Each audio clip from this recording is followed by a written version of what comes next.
అమ్మ చేతి మినపరొట్టె. ఇలా ఒక పీస్ తీసుకొని ఇలా పాకంలో ముంచుకొని తింటే చాలా బాగుంటుందండి. మినపరొట్టె చేసుకోవడానికి ముందుగా ఒక గ్లాసు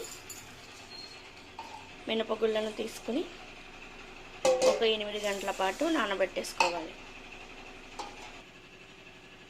మనము ఇంట్లో చేసుకున్న ఈ బియ్యం రవ్వని 2 గ్లాసులు వేసుకుందామండి. మినపగుళ్ళను నానిన తర్వాత ఈ బియ్యపు రవ్వను కూడా వేసుకుని కలిపేసుకుని మనము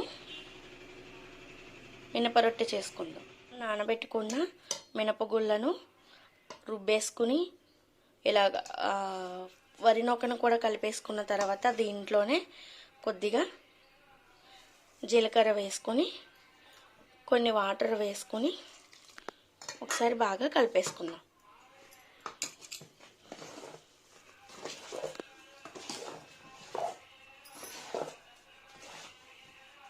ఇప్పుడు మినపరొట్టె వేయడానికి స్టవ్ వెలిగించి స్టవ్ పై కడాయి పెట్టుకుని దాంట్లో కొద్దిగా ఆయిల్ వేసుకొని అది బాగా వేడైన తర్వాత కొద్దిగా నెయ్యిని కూడా వేసుకొని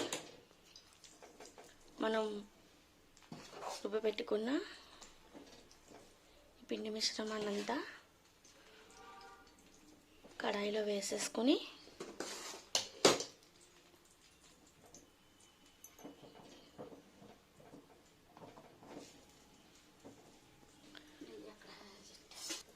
కడాయి మొత్తం ఇలాగా మినపపిండిని సర్దుకున్న తర్వాత ఒక చిన్న గ్లాస్తో వాటర్ తీసుకొని ఇలా మధ్యలో పెట్టుకుంటే ఈ రొట్టె అనేది ఈవెన్గా మొత్తం అంతా సమానంగా కాలుతుంది. దీనిపైన మూత పెట్టుకుని కవర్ చేసుకుందాం. ఇది ఒక 15-20 నిమిషాల పాటు స్లిమ్లో కాల్చుకుంటే రొట్టె బాగా కాలుతుంది.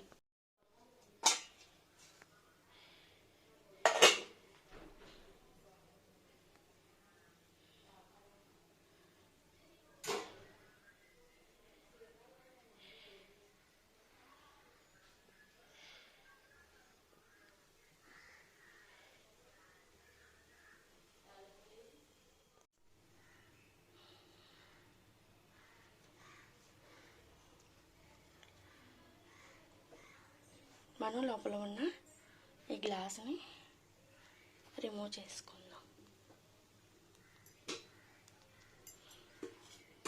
ఇప్పుడు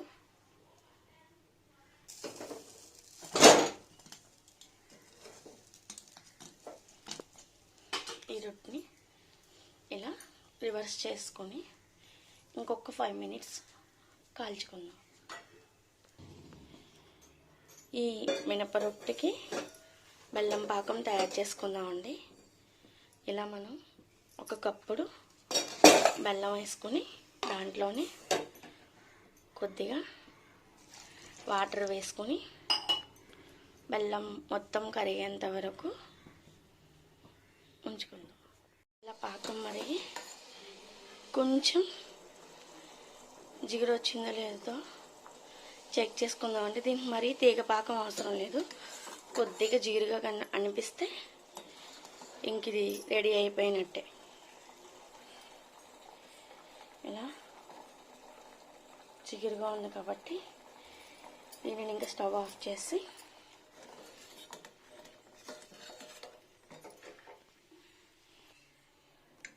ఇలా మనం ఈ రొట్టె మొత్తం కాలిన తర్వాత దీన్ని ఒకసారి ఇలా రివర్స్ చేసుకుందాం. అంతే, మొత్తం మినపరొట్టె అంతా బాగా కలర్ వచ్చేంత వరకు కాలిందండి. రొట్టెని కట్ చేసుకుందాం.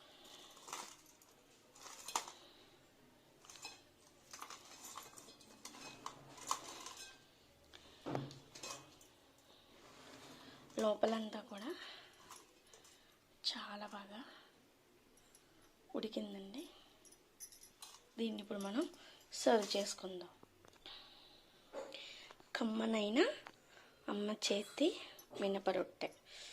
ఇలా ఒక పీస్ తీసుకొని ఇలా పాకంలో ఉంచుకొని తింటే చాలా బాగుంటుందండి.